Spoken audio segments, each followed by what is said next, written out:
Hello, I'm Chris Fox. I work for BBC News and I'm chairing the panel today. I'm going to let the panel introduce themselves and just give us a quick sentence about what you do on YouTube.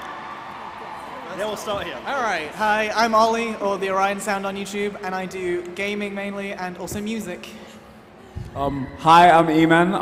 I do basically interviews and I mess around with my dad a lot and some celebrity interviews as well. Hello, I'm Pete, and I am a big fan of telling stories about my life in very silly voices. I am Lex. I make comedy and I talk about potatoes a lot as well. Hi, my name is Emma. I do comedy and think about potatoes a lot. And at the end, the Siccone Jollies. Hi, we are the Siccone Jollies and we make videos every day about our lives. And we eat potatoes.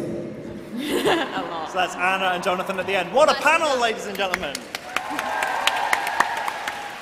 Just from the audience, I'd like to get an idea. Put your hand up if you make videos yourself.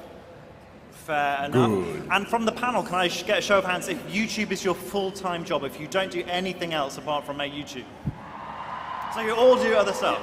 Are you YouTube now? YouTube is your full-time job. Lovely. So this is about balancing YouTube with your real life. I'm going to throw it straight open. To you, what is real life now? Hell.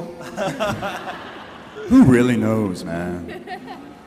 Is any of this real right now? Is this real life? Is this just fantasy? This is what this panel is going to be, metaphorical questions about what life actually is. Well, Emma, you started with a job in a cafe, and when you became more successful, YouTube became your full-time job. So this is the main thing you do now, right? Apart from your music too. Yeah. So how has it changed your life? I'm not a waitress anymore. That's kind of it, I guess. No, I guess when I was working as a waitress in a restaurant, I did YouTube as sort of like a distraction from it. I was like, oh, I need a new hobby, so I'm going to make YouTube videos. And I was uploading like every 2 days. I was like, it distracts me from my job. And then YouTube became my job, and now I desperately need something to distract me from that job.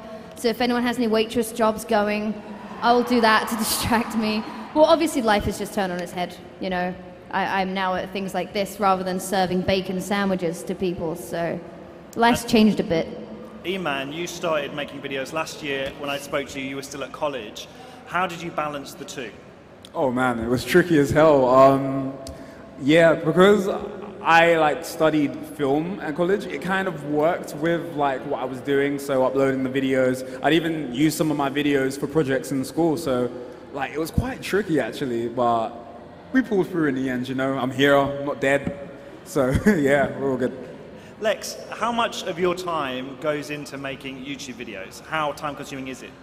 I actually have a full-time job as well as YouTube. So I usually do just evenings, and sometimes it can be quite horrifying coming home from your 9 to 5 and being like, and now it's YouTube time. So yeah, it's like an evening. It's like an evening of work, but I don't like to call it work because I usually do it kind of in my pants while eating chips. So it's fine. It's not too time-consuming and scary. And Anna and Jonathan, you raise your kids on YouTube. So where is the line for you between YouTube and real life?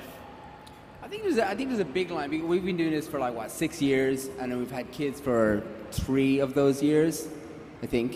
How many kids have we got? So I feel like the boundary of what's on camera and what's off camera, when you're living and when you're not. And what I try and do with our videos is try and not to let those lines blur and just try to show a real depiction of good life and bad life when it's really crap and when it's really good, instead of just showing all the good stuff. So I think the only stuff that we don't show, the life that we have offline, it's private stuff that people wouldn't be interested in, you know? Do you find it difficult having a relationship on YouTube and broadcasting that to the world? I think because we got together it was so early on, and it was before any of that YouTube stuff happened. Because I think we have that foundation, we don't really struggle. I think it's really difficult for people that get together kind of on camera or on a YouTube channel. So I think we're lucky in that way. And Emma, you had quite a public breakup on YouTube fairly recently. Do you think that was something that YouTube put a stress on you? Love this question. Yeah, I guess. I mean, it was a case of like when we got together, my ex didn't want to tell the internet that we were together for like months and months. We were together a year and a half before we told anyone. And I was like, no, let's tell everyone, let's make it public, let's be cute online and be gross and stuff. And then that was all fine and it was all nice. And then we broke up and it was like, we should just not tell anyone. He was like, no, now we have to tell them. I was like, no, we don't. Let's keep it off, you know. But I think like, I don't think we really felt the pressure of it actually, to be honest, because we were both obviously YouTubers before we got together. I feel like we were kind of, you know, we knew how to deal with things like that. And Luke had been in relationships on YouTube before, whereas I hadn't. But I think it was fine during the relationship. I still like, now we've broken up, like it's still hard. People like post Instagram pictures of us together still, and I'm just like, why did you think that was a nice idea? My heart hurts. But no, it's fine. And I think I want to ask a similar thing to Pete. How much of your relationship? For God's sake. How much of your relationship have you decided to put into the internet with you dating another YouTuber? No. I think you might have to take that out so we can understand what you're saying. I just wanted the gimmick. So a lot of you, some of you probably know, I myself and Carrie Hope Fletcher, who's another YouTuber, are dating, and we've been dating nearly 2 years now. Oh. And when we first got together, we made a Disney cover video, which was all very cheesy and cutesy. But when it came to being in a relationship, I personally wasn't too keen on the idea of having it online or massively public, because I had a relationship that was also online way back in the day. And when we broke up, it was very much a case of it was constant questioning of why. And I mean, I think I can speak for most people when I say it's not fun to be constantly asked, why did you break up? What was the reason? Were you a dick? Was she a dick? And I still get it every day. Oh, there you go. Exactly. I still get tweeted every Even day. on panels, right? Don't you dare. Don't you put your hands up and ask. And so I was very reserved about the whole thing, but I think because we have control over how much we put out and that kind of thing, and obviously no couple is ever perfect, and so what you see on the channel, the Disney videos and the very cutesy stuff, of course that is that's how we feel, because we are those sickeningly Disney people. But at the same time, there's hardships. We're both sort of very independent people, and have very busy lives. So there's always hardships, but we show what we want to show, and I think a lot of people appreciate your privacy. Some don't, but that you just kind of live with it and ignore it, and you just do whatever feels comfortable for you, I think, in terms of sharing relationships online. Okay. Now, making YouTube videos takes a lot of time, more than what you see on screen. So I want to go through all of you and talk about the format of your videos and whether you think that's something you can produce a lot of. Because first of all, you make gaming videos, don't you? So tell us about that and how long it takes. Well, because I do very, not scripted-based stuff, but story-based projects, a lot of it's scripted, but then I improvise around that. So then it's about probably an hour to do the scripting and stuff, 2 hours to record the thing, then I cut down the 2 hours to about 10 minutes. So it's about, oh yeah, that's all just me. And then I do another cut because then it might not be tight enough, the funny bits might not be in the right places. You know, it's trying to work it so it's the best experience for the viewer, really. That's easy to get into, or? I mean, it takes a long time to get the right format, I think. It took me a long while to get to the point I am now where I actually like the content I'm making.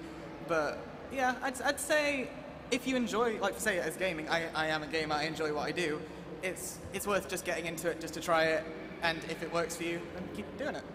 Eman, you go out and about with a cameraman and do some interviews on the street. How many can you produce in a day, and how long does that take of your time? Well, it depends really, because sometimes you go out on a Friday night, you're in Leicester Square, you're doing interviews, and some people don't really want to be interviewed, so it can prolong it, and you can't force anyone to do anything, so it depends. In a night, sometimes we can record 3 interview videos, and then sometimes we're struggling to get one, so it really does vary who's around and who wants to be interviewed, so yeah.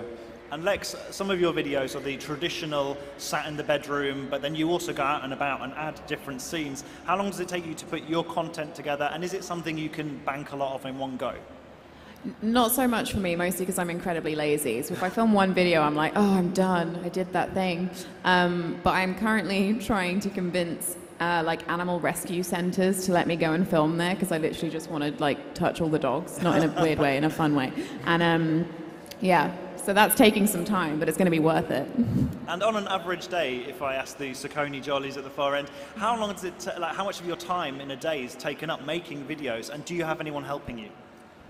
No, I think it's changed. Like, to be on the space for 6 years, you know, we've evolved so much. Like, we made videos for like 30 minutes. We did uninterrupted videos. We've done like short videos and long videos, and now we've fallen into those like 13 to 15 minutes, and then I'll only film about 30 minutes every day, because it's like trying to, I think it's like when you reach that point in YouTube when you just become comfortable with just being yourself and not emulating or thinking like, oh, this person's getting this many views, or maybe I should be more like them, or maybe I should be more like what's popular or trending. And I don't know, I feel like I've matured on YouTube now, where I just kind of like, I'm content with the numbers and everything, so I just kind of make what I feel like making, and that is 13 to 15 minutes. And is there one of you, you would say, that drives the video thing more, and one of you is not always as keen about it? Or are you equally? Well, I'm the female in the relationship, so obviously I'm the one who's more emotional, and I'm just more, I think things affect me more, and also I've grown up a lot. Like, a lot of me has changed since we started making videos. Like, I started making videos when we were just a couple, and now I'm a mum of 2, and that just changes you as a obviously becoming a dad changes you too, but I feel like after carrying 2, 3 really babies, I just feel like I've changed and my priorities have shifted. And that's not to say that I don't enjoy the videos anymore, it's just that that's kind of always been Jonathan's role, whereas I've taken on more of the traditional role of looking after the kids, and we're both happy with that. You mentioned your emotional subjects there. We have a question from Rebecca. I don't know if there's a microphone floating around, but Rebecca, stand up. Where are you? Are you still here, Rebecca? Rebecca. Oh yeah, over there. Let's get a microphone over to Rebecca and hear Rebecca's question.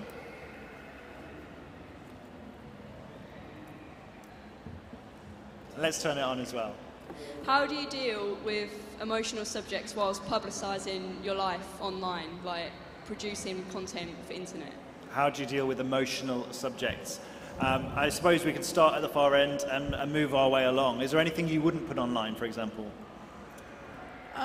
Yeah, like obviously there's tons of our life that isn't online. I think emotion is like, if I feel that like the people who enjoy our videos for so long, I feel like they're all friends, and I feel like if it's an emotion experience that I want to share with them, because I feel like it's something that they can engage with and feel like, yeah, like, you know, that makes sense, or that's how I feel about it, you know, I'll share that emotion. Or if it's an emotion that like we hate each other, like we're married, right? We fight like crazy, you know, but we don't put that in the videos because that's not an emotion that I feel like needs to be put out there. But like, you know, when we've dealt with harder issues, emotional issues like that we've done online, I feel like they're ones that I think we're adding value to a community by sharing these stories, and somewhere out there somebody is going to watch that story and connect with it and feel like, oh, I'm not alone, somebody else feels that way.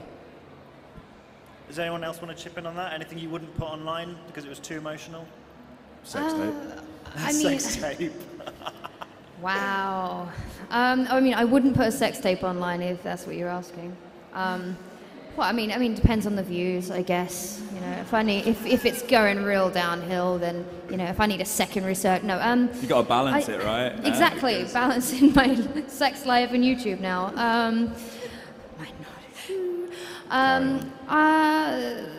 I feel like I used to put a lot more online than I do now. I feel like I used to share everything. I used to overshare everything, and now like there are a lot of things that I'm now having to deal with that I'm not mentioning online at all.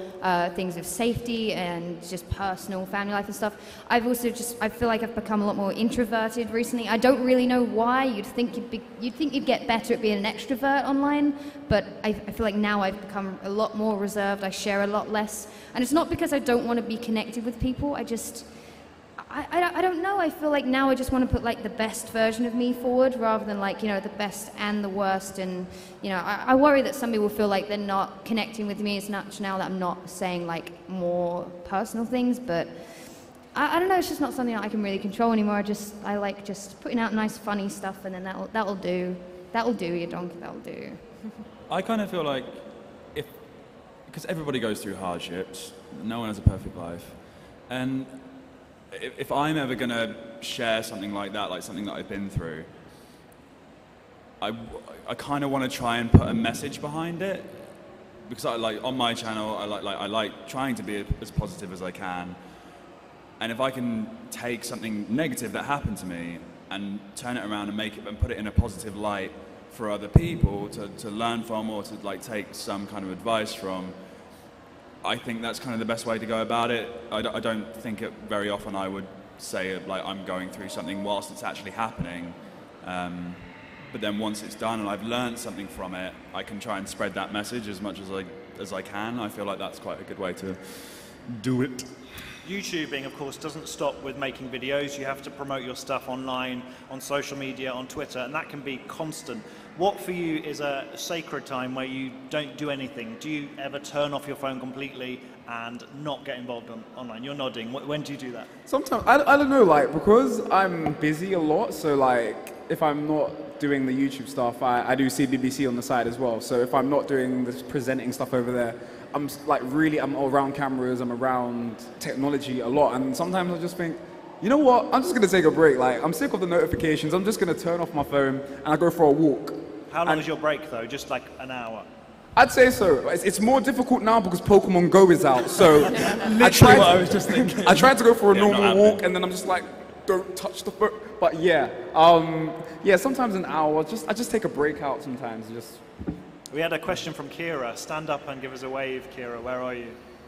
Hi, Kira. Let's get a microphone over to Kira to hear her question. Run, run, run. Quickly, quickly.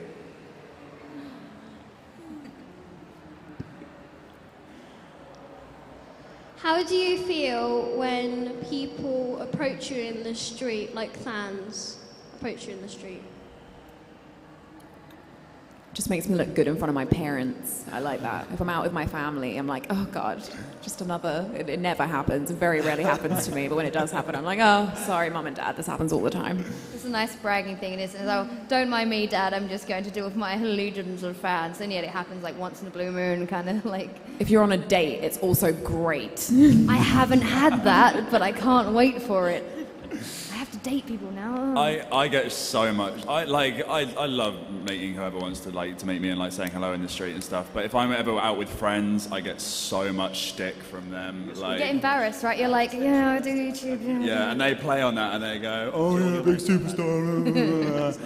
But it's fun. It's all in jest, and like it's great being able to meet you guys. Like, as long as whoever comes up to meet us is respectful, and like if we're walking along on our phones or something like that and someone like comes up and go, hi, can I take a picture please, then obviously that's kind of like we're in the middle of something. But if it's just like walking along like and just chilling, then yeah, totally. Like, for me anyway, that's what it's like. And Anna, do you ever get people coming up to you and interrupting family time or family days out? Yeah, I mean, I don't mind it. I think that we wouldn't be in the position that we are today if it weren't for our viewers. So I think that we always need to treat them with the same respect that, I mean, I would treat everybody with the same respect anyway. But I just feel like it's our duty to be kind to them and to stop and talk to them and ask them about their day, because you never know who you are or who you might mean to that person or what you might have done for them. And you've just finished university. What was that like, where everyone at uni, because it's the right kind of demographic to be watching your videos, presumably knew who you are? It's sort of like that. More my audience is a lot younger because of the games that I play. It's like Minecraft, it's a younger area. But I only had really one experience, which was end of year ball, and I was just having a good time. Tinchy Strider was playing, kind of weird, but you know, I was there getting into it, and someone came up and was like, I like your music. And it's kind of weird seeing that, because I do two things on my channel, it's more variety, seeing that sort of an older audience watches one half of what I do, and then like when I go to events and stuff, the younger audiences there, and it's such a weird divide for me. But it's definitely interesting seeing the two different. I wanted to ask Anna and Jonathan, how did you decide to put your kids on YouTube and have that be part of your story? I think it was like, I started vlogging when we were like just graduated from university, and then it was like we started doing it and then we were living together. And the decision to put the kids online more happened when we had the child. You know, so we were making the daily vlogs for like 2 years, and then Anna was like, let's have a baby, and then we had a baby, and I was like, do we continue doing this? You know what I mean? Like chronologically, like getting our life, and that's what it is. It's a lifestyle choice that we've decided to do for 6 years, and I'm really glad that we have done it. You know, because we've got every moment has been captured, and you know, like we just did our meet and greet there, and it's like everyone we meet has, you know, a story about how some part of our story has impacted their life because we decided to make these videos. And it seems silly, you're just making these little videos, but for some reason it's connecting with people, and it's like, it kind of makes it like, yeah, it's totally worth it.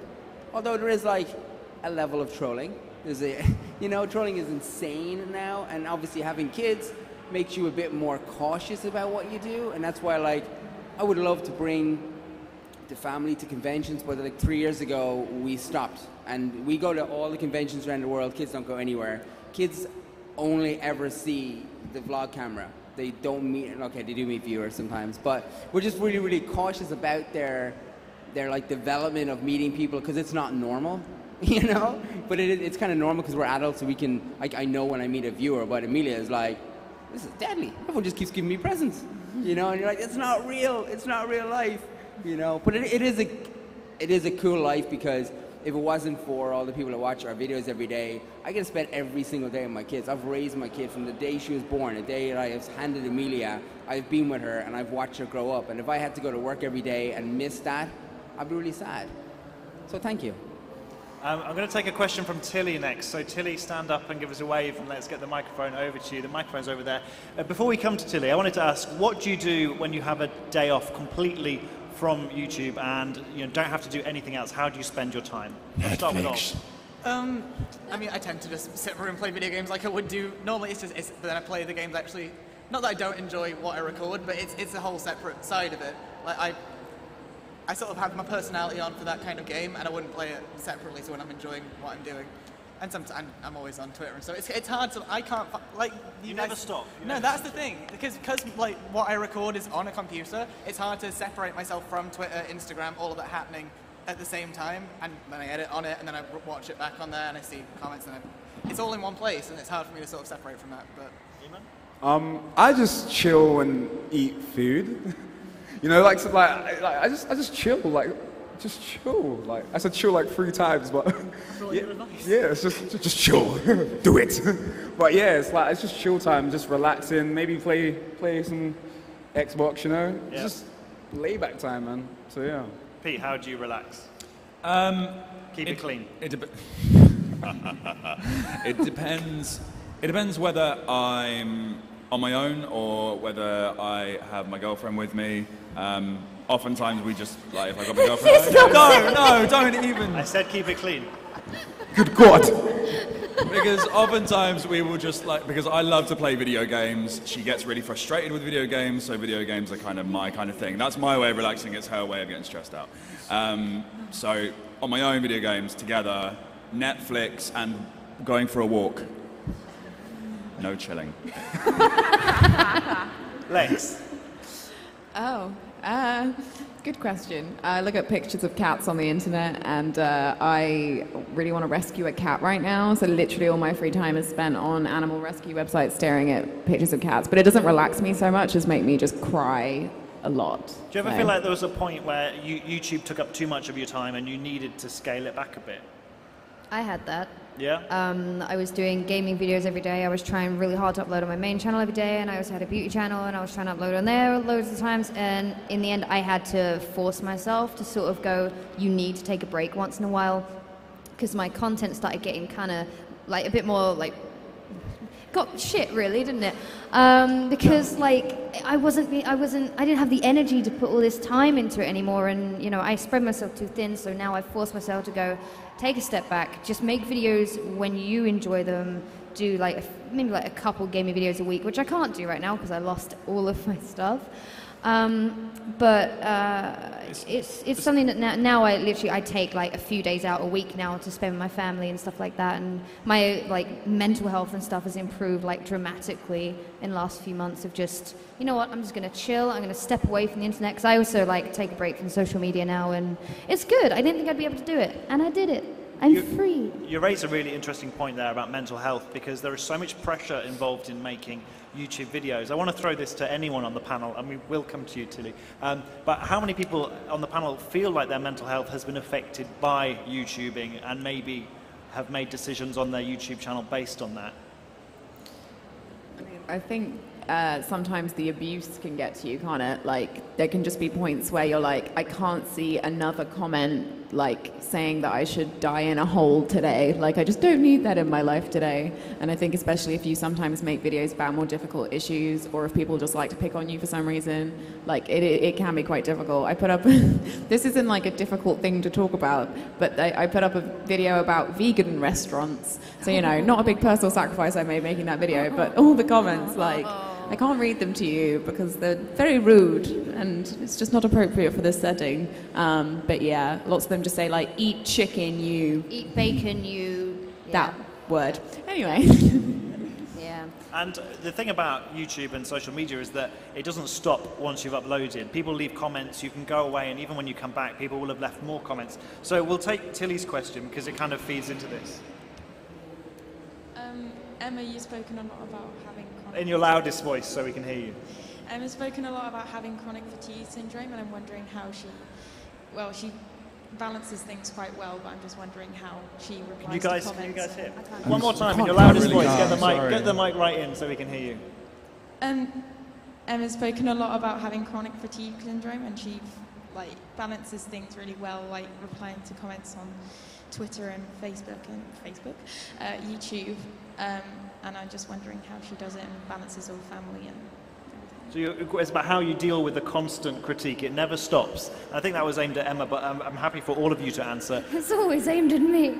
I mean, I'm not going to sit here and be like, I'm a victim, because this is my full-time job. I get to wake up when I want, and I'm earning a decent living. I'm lucky and I'm fortunate. I'm not going to sit here and complain and be like, oh, woe is me.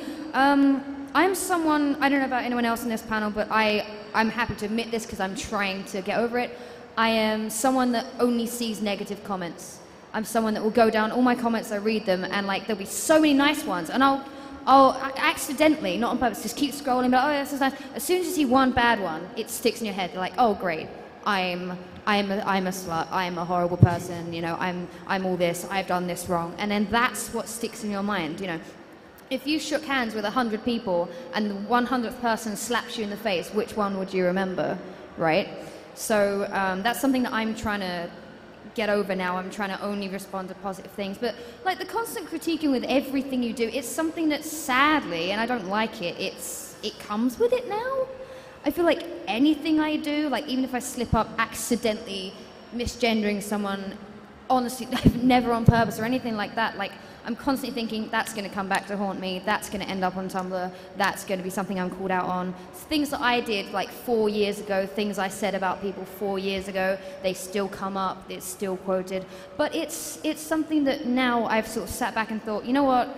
I'm gonna not acknowledge any of this now. I've moved past it. I've acknowledged it many, many times. I'm just gonna only reply to nice things, and I'm just gonna, for every negative comment that I do end up saying, you know, oh, well, you suck anyway. If I accidentally catch myself replying to something mean, my new thing is I need to reply to 10 nice comments. That's what I'm trying to do now. So it's hard dealing with the criticism, but it's, again, I'm very fortunate, and if that's the one con that I have in my life, then that's fine by me. I'd agree with definitely it's hard to ignore the mean comments. Definitely, my audience is younger. There's a lot of mean kids online I've established from doing YouTube, but you've sort of got to get past that and just try and... I tend not to ever reply to the comments because I just feel like that gives them more of a platform to then build upon the comment, and then they think that if they then say something mean to someone, they'll get a reply, which is what they want. Most young kids want a response from the people they idolize, I guess, so I don't know. I would be interested to see if you give us a show of hands who's had mean comments online. Put your hand up. Who's felt This is very personally... Mean Girls, isn't it? Put your hand up if you've been personally victimized by YouTube commenters. So quite a lot of you. So everyone gets it, even though it's absolutely not warranted. So you're not alone. What advice would you give for people who feel like they're getting mean comments online? I was going to say it's kind of, I think it's quite a normal thing. Like what you were saying to, like if you get like, the majority of comments on most people's videos, whatever you put up is quite positive and praisey.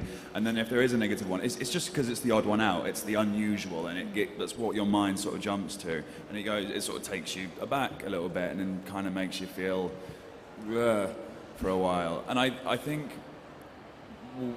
focusing on it for a while and noticing it is not the bad thing, because nobody's perfect. It might be constructive criticism, it might be someone being an asshole. But I think it's how quickly you can let it go, honestly. Like, by all means, look at it and take it in, and then just go, okay, fine, I'm now going to carry on with my life. I'm going to let that pass, not literally pass through you, but like metaphorically, like pass through you, let the comment go, and then carry on, learn from it, take whatever you can from it, and then move on. I think that's quite a good way to go about it, I think. I'd agree as well. I think you need to like try and filter it out, because like as a black dude in this thing, I get a lot of racial slurs. So I'll be going through my comments and I'm like, oh, thank you. Yeah. Oh, wait, that person's called me the N-word 5 times. I think I get the point. But like, it's one of those ones where like you have to try and filter it out, and I'm not sure what it is, but I'm normalized to it now. Like, it doesn't really affect me as it did in the beginning, because I started when I was 14, and obviously when Americans especially discover your videos, you get some American kids discover you, like the Xbox Live kids, you get some pretty interesting comments on your vids. So I think it's just filtering it out, and just remember, like, even though there's one person who's talking rubbish on your videos, there's so many more people that look up to you and respect you for what you're doing. So trying to focus on the positive. So yeah. I'm going to take some questions from you guys, because we've got a few minutes left. So if you want to ask a question, please raise your hand. We'll come to you in a second. There was one from Betsy. She was too shy to stand up, but she wanted to know how you deal with rumors about your personal life online. I think the best way, though, to deal with rumors is just to, like, we have access to our audience, right? So it's like, just talk to your audience. You know, use like Snapchat or YouTube or something, and just like when people are saying like, oh, I heard like this is going on, sometimes I'll just say it and like, look, this is what they're saying and this is what it is. And you know what I mean? Like, that's the power of, you know, YouTube is a community-driven platform, and we are the community and we are the creators. No one's producing us, no one's scripting us, so we can say what we want. So when people say crap about you, just be like, guys, this isn't true. So you would say address them and put it straight. What if it's something you don't want to talk about, though? What was that? What if it's something you don't want to talk about? People are asking you about something you'd rather keep secret. There's probably a reason why the rumor started, you know? So if the rumor started, it's because you might be actually want to talk about it, but you might not want to talk about it, but you do want to talk about it. So I think, like, you know, going into YouTube, you kind of have to, you got to say to yourself, right, they're going to find out everything. All your secrets are going to be found out. There's professional trolls. They're amazing. They find out everything. You know, so you got to be aware that they're there. So there is no point in trying to hide something, you know? Like, we're not even married. We're just actors. I knew it! You heard it here first, everybody. Who's got the cameras filmed? Look, you are screwed now. I want to check, do we finish at 1:45? Is that when we've got to finish? Yeah, okay. Let's take questions, but we'll take them in threes. So we were starting over here somewhere. Who's got the mic? Stand up and tell us your name and your question. My name is Freya, and my question is, when you first started, were you ready for the impact that your YouTube would have on your life, and did you expect to get where you are today? Did you expect to get where you are today? That's great. Let's take another question just so we have them in threes. There's someone down at the front here with their hand up. Let's pass the mic back. Your name and your question. Stand up in your loudest voice.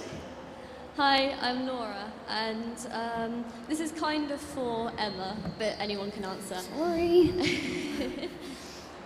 You talk about balancing, like, I think someone said over there, balancing chronic fatigue and tiredness with your life. I get tired quite a lot as well, so I want to know how you all get to do that. Just What was the question? Sorry. How do you balance your tiredness? Oh, how do I find So that if you're feeling okay. too tired to vlog, how do you push through? Okay, We'll take that one straight away, Emma, if you want to answer that. Okay.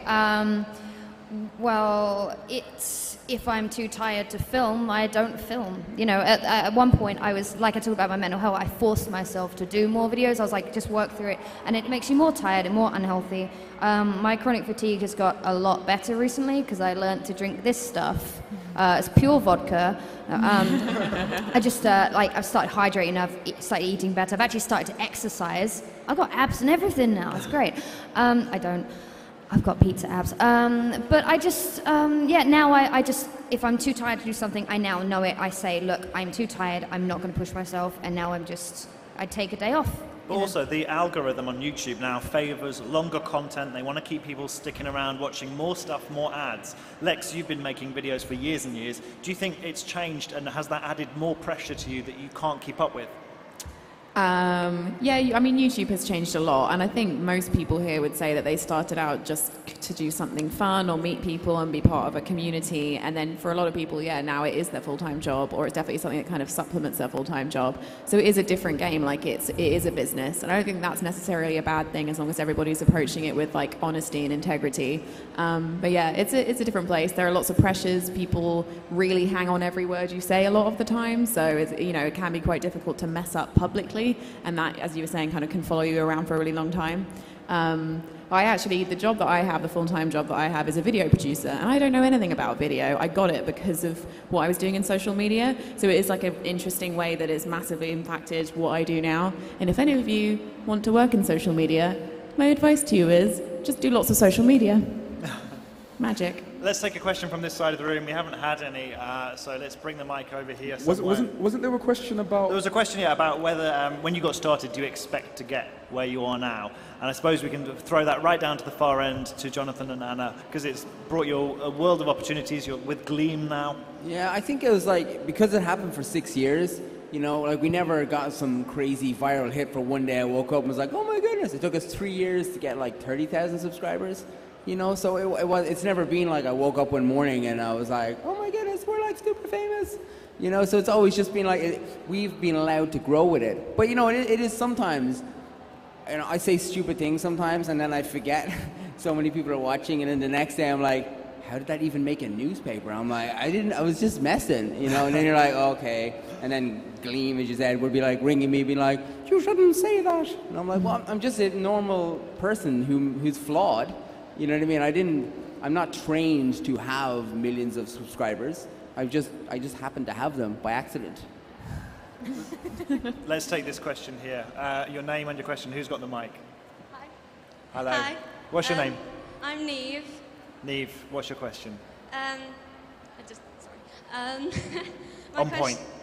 My question is, obviously you capture a lot of stuff, like, as you said, and I was just wondering, do you ever feel like you don't capture some moments, like you miss out on some things because you're too busy trying to capture? Are there things you miss out on because you're a YouTuber, perhaps? Apart from privacy and... I feel like it's, to me, that kind of goes with the mentality of like, if you're, say you're watching like a fireworks display or something like that, and if you feel like you have to film it, I don't think you should ever feel like you have to film anything.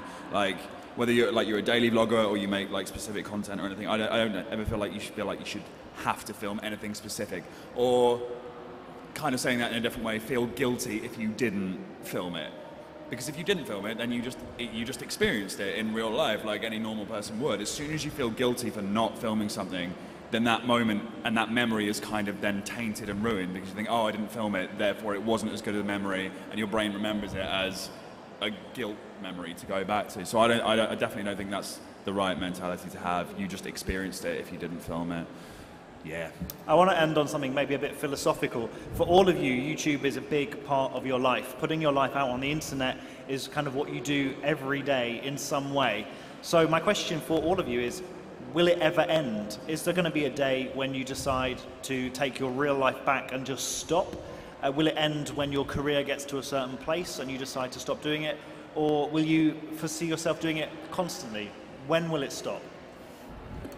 I mean, I'd say it's hard to say. No one knows if YouTube is ever going to end as a platform, and I'd say, personally, I'm going to ride the wave as long as it goes, or like as long as there's someone watching me, then it's worth making the content. Like, it's for the enjoyment of the viewer.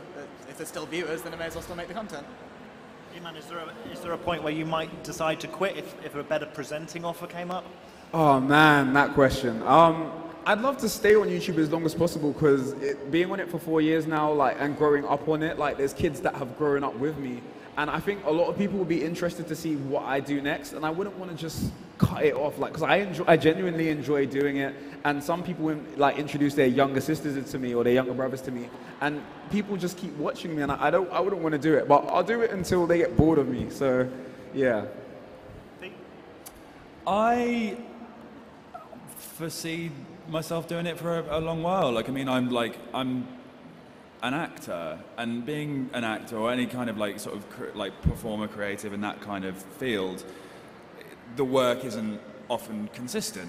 So there's like down periods where you don't do anything, and YouTube is an amazing like creative outlet if you are a creative person. And I want to continue making stuff, whether I'm in the middle of an acting job or whether I'm not, and because I love spreading positive vibes, and I love having that creative outlet for myself, and it's very sort of cathartic for me, and yeah, I have no reason to stop. If it fully gets to the point where I do not have any time at all, then yeah, but apart from that, forever. Lex? I think YouTube will end at a certain point because no platform has like lived forever, and I think a lot of people are kind of preparing for like what they would do outside of YouTube, like if they have careers where they're interested in other things. But I think, yeah, I'll keep making videos. I know you were saying like as long as someone's watching, but I'll keep making them if no one's watching, like especially if no one's watching. I'll be filming everything. Emma? I think for like the foreseeable future, I'll be doing it because I do love what I do. But I think I'm going to be like honest about it. Like a few years ago, I would have said, no, I'm never going to quit. I'm going to do it to the day I die. But quite honestly, I think there will be one day where I quit and I move far away into a cabin by myself with just me and fiber optic and just and be alone and be a hermit because I have become very introverted and sometimes like, you know, I wonder if like some of the negative things that have come out of it that I can't even talk to you guys about right now. Sometimes I've been like, is it even worth it anymore? Should I just go into like a producing job or something? Should I like take what I've learned and build my own sort of thing from there? But it's not for, like, it won't be for a very, very long time because I'm happy what I'm doing. I might change my mind. I might do it forever, but I think there will come a day where I'll settle down because, like, all respect to you guys, I personally couldn't put a family on YouTube. I don't think just my own thing, but like, you know, if I settle down one day and just want a sort of quiet life, which I do dream of one day, then I think eventually, you know, it'll sort of, it won't be like a, I am everywhere and then I've disappeared. I'm not going to be like never active again. I think it will just be a quiet fade one day, maybe like 20 years or so, maybe next week. I think Jonathan and I, as a unit, as a couple, have always agreed that we will do it until it stops being fun. And for now, we're still having fun, even as a family, and our kids enjoy it and they love it. And they love the fact that they can see their own birth videos and they can look back and see, like Amelia can be like, oh my God, that's how I was as a baby. And it's a really positive, amazing thing. And I would really recommend it to any family. But I think that YouTube is ever changing and it's ever evolving. So obviously it's going to change and evolve as it grows. So I don't really have like a concrete answer of when we're going to stop. I just think it will evolve. Guys, thank you very much. I've just noticed, Pete, you've got a present there. Is it your birthday today? It's not my birthday today, but I was given this by Connor. Is Connor around? There he is, he's down there. He gave it to me earlier and I felt like it had to Why does it say do happy it, birthday, do it, Pete, show on the everyone box? again. Does it say happy? Oh, is it an early birthday present? What? It says happy birthday on it. If you're On the lying and side. it's your birthday, I was going to get everyone to sing, but it's not your not. birthday, so cancel.